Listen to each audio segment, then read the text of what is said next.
And frankly, as I said before, I don't think the problem is Ray Rice. I think the NFL has fostered these outcomes. I think the NFL has created a culture in which it was more likely than not that NFL players are going to find themselves committing these acts. And so it's not a Ray Rice problem. It's not a Janae Rice problem. It's an NFL problem. That is perhaps the sickest, most misleading, most dishonest statement, self-serving as well, and that's from Terry O'Neill, the president of the National Organization of Women.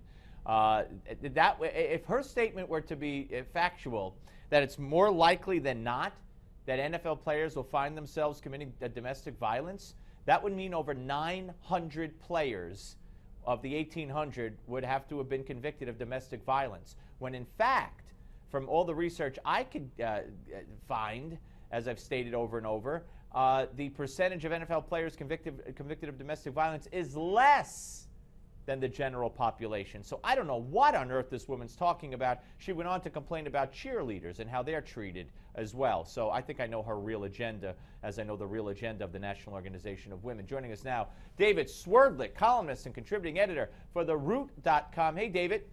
Hey, Steve. Thanks for having me. My pleasure. All right, so I have a problem with Terry O'Neill's response, but TheRoot.com did the top 3 worst responses to the Ray Rice video, and you kick it off with the response given right here on this show, which Bill O'Reilly played on his show last night, and that's from Ben Carson, who said, don't demonize, stop demonizing the guy. He has problems, she married him, they both have problems, and they both need help. What do you guys see, or let me ask you, because I don't think you wrote the piece, but what do you see wrong or with Ben Carson's statement? Well, here's my thing on Dr. Ben Carson. Look, and I've written a lot about Ben Carson, and I think he's a very smart guy, and he's clearly a charismatic guy, and a lot of people like him, and there's no question that he's tops in his medical field. When it comes to being a pundit and sort of an amateur politician that he's evolving into, I still think the guy is really tone deaf on a lot of these issues, and it comes out in these kind of situations. Look, you start with the premise, Steve, that my dad taught me, that I'm sure your dad taught you. You don't punch your wife. You don't hit a woman. Period, point blank, end of statement. So once you've got that basic principle lined up, then when you start to come out and say, I don't think that Ben Carson condones what Ray Rice did. I'm sure he doesn't. I'm sure he's appalled. But when you start to come out with this idea that you don't demonize him, it's like, well, wait a minute. Ray Rice did something that was awful, and we all saw it on videotape. It's unfortunate for Ray and Janae Rice and their kid and their family, what they're going through right now, but Ray Rice's actions are what brought this on. And I think that's where, the Dr. Carson's statements sounded tone deaf and went awry on your show. Yeah, no doubt about that. I could see your point, and I've heard him further explain this. I heard him on O'Reilly last night, and he's coming at it from a doctor's point of view, a physician's point of view, if you will, someone who's been trained to heal and cure and make a situation better, and he feels that that's what he was talking about with, instead of throwing this guy under the bus for good and making him a permanent outcast and evil, let's try to work on the situation. But also, he said something very interesting on my show, which he repeated on O'Reilly, and he said that if it weren't for a belt buckle, he would have wound up in jail as a kid and wouldn't be here today to talk about what he's talking about, because he almost stabbed someone. And it would have gone into the guy's stomach or waist if it weren't for a belt buckle. And so he says he understands how people make mistakes, and people should all deserve a second chance.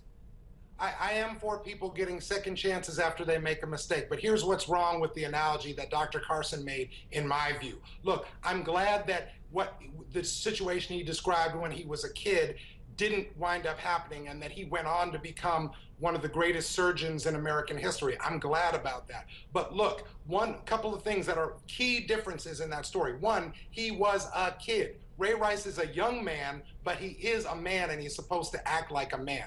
Number two is that in this case, as far as I know, correct me if I'm wrong, Dr. Carson was talking about a scrape or a disagreement with another guy. But go back to that original statement that my dad taught me, that your dad taught you, that I think men in America have to understand. You don't hit a woman. There's no extenuating circumstances for hitting a woman. And even though, again, I don't think Dr. Carson was condoning that, because who would? He's not. His capacity now is he's retired as a physician, right? He's a Fox News pundit and, some people hope presidential candidate. He's got to be able to understand what he's addressing when he's addressing an issue. And I think that is his biggest problem as sort of an emerging political figure, is that he wants to be above the fray, but it's like, no, you can't have it both ways. Either you're in the fray, Dr. Carson, or you're out of the fray. Let me ask you one other thing, a couple of other things really here. You heard the Terry O'Neill piece that I played. You got the people piling on the NFL.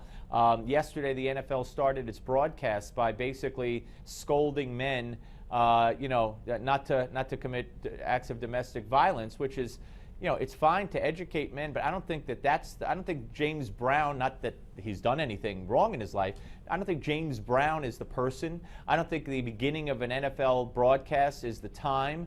I hearken back to falsehoods put out by feminist groups that were picked up by the NFL and others back in the 70s and 80s. A March of Dimes study, they claimed most women lose their babies if they're pregnant because of domestic abuse. They're getting kicked or punched in the stomach.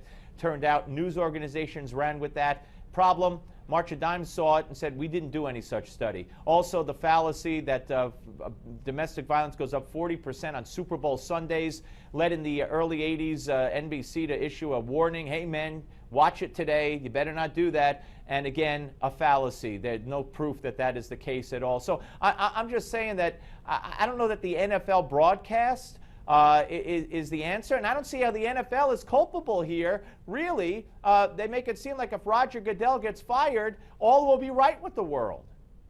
Well, if Roger Goodell gets fired, all is not going to be right with the world. But I do think that Roger Goodell is rightly on the hot seat right now. I'm not blaming the sport of football, but I will blame the NFL, Steve. And it's because he is the leader of the organization. He is the leader of their management team. And as so what are you blaming him for, though? Blaming him for what? For Ray Rice hitting his fiancée? No. The responsibility for that is with Ray Rice. But in terms of the handling of this, and I realize that in terms of the handling, we don't have all the facts yet, but when you've got him coming out a couple of days ago and saying no one saw the tape, then later on someone tells the Associated Press, no, we gave them the tape. That hasn't been proven yet, but it does raise questions. But my point would more be on the level on the level of this: him as the manager of a going enterprise, a very popular sports enterprise. They managed to bring the hammer down and get the facts and ducks lined up in a row when they're punishing a player for drug use, or when they're punishing a player for breaking their dress code policy, or players get fined and flagged for excessive celebration in the end zone. So when a player punches his wife in an elevator with a closed fist, and we all see it on TV, and then I think it's only natural that people are going to look back and say, you couldn't get this one right? Are you kidding me? Yeah, but before the Ray Rice situation, there was no policy on domestic violence abuse for all these years. And now at least now there is. And by the way, I don't see how Goodell's going to get away with suspending Ray Rice indefinitely, because after he suspended him for 2 games, he then said, okay, I got it wrong. So going forward, here's the new policy. New policy was 6 games first offense. Second offense, expulsion or indefinite. Well, this is Ray Rice's first offense. So how did he get indefinite? I think he's gone overboard, in fact, to try to quell public pressure. And I think he's going to get sued by Ray Rice if he tries to keep him out more than 6 games.